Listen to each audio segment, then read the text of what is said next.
Hello everyone. Section 3C, Linear Momentum and Newton's second law of motion.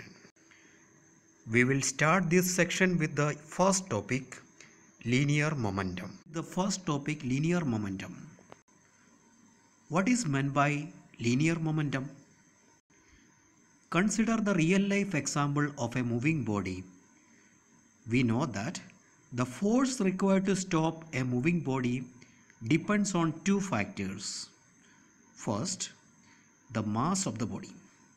Second, velocity or speed of the body.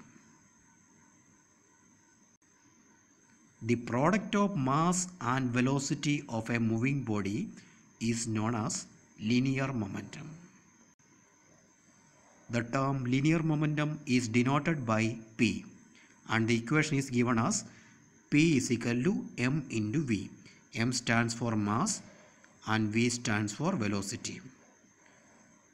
Linear momentum is a vector quantity.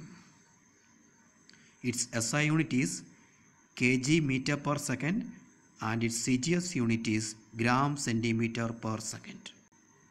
Now listen to the topic change in momentum.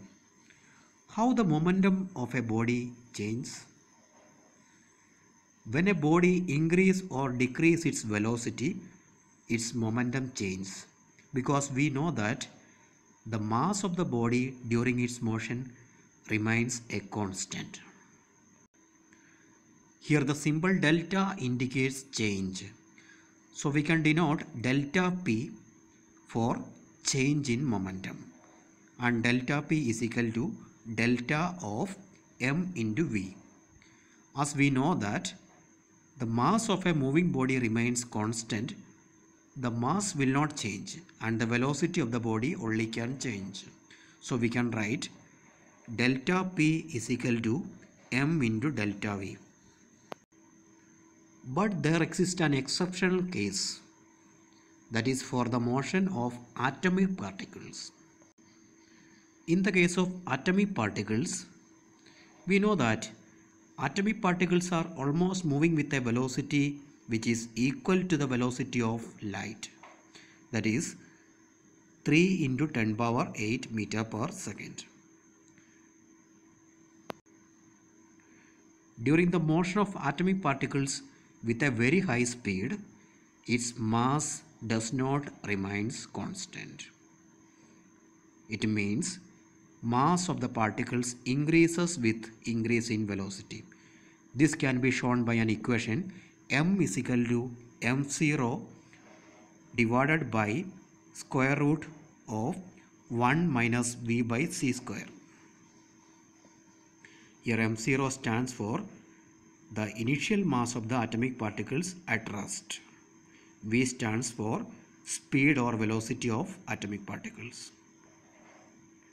And c stands for velocity of light. Therefore, in the case of atomic particle, we can write change in momentum delta P is equal to delta mv.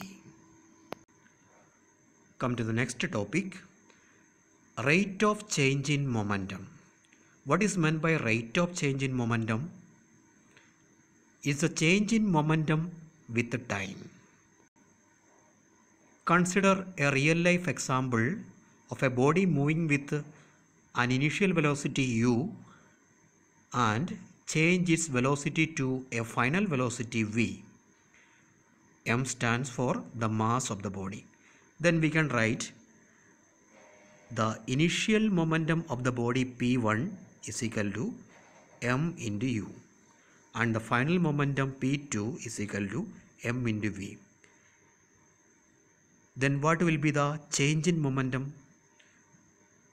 Change in momentum delta P is equal to final momentum minus initial momentum, that is P2 minus P1. That is delta P is equal to m into V minus m into u. This we can write delta P is equal to m into V minus u. Now look in the topic rate of change of momentum. How can you find rate of change of momentum? Rate of change of momentum is equal to delta P divided by delta T, that is change in time. So we can substitute the values m into v minus u divided by t. But we know the term acceleration A is equal to v minus u divided by t. It means we can replace the term v minus u divided by t by A. Therefore, our new equation obtained is delta P divided by delta T is equal to m into A. That is equal to force applied. It means rate of change of momentum of a moving body is equal to the force applied. From the above derivation of rate of change of momentum, we can derive Newton's second law of motion. Here you can see the statement of Newton's second law. According to Newton's second law of motion, the rate of change of momentum of a body is directly proportional to the force applied on it, and it takes place in the direction in which force is applied. The statement of Newton's second law we can write as delta P divided by delta T is proportional to the force applied. Here delta P divided by delta T stands for rate of change of momentum. Look into the SI and CGS unit of force. The SI unit of force is Newton, and 1 Newton is equal to 1 kg meter per second square. The CGS unit of force is dyne, and 1 dyne is equal to 1 gram centimeter per second square. What is the relationship between Newton and dyne? See the derivation. We can start with the SI unit of force, that is 1 Newton is equal to 1 kg per meter per second square. That is equal to 1 kg into 1 meter per second square. Now we have to convert kilogram to gram.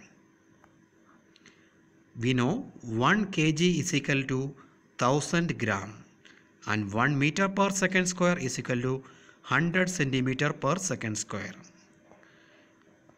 By multiplying 1000 and 100, we can write 10 power 5 gram centimeter second square.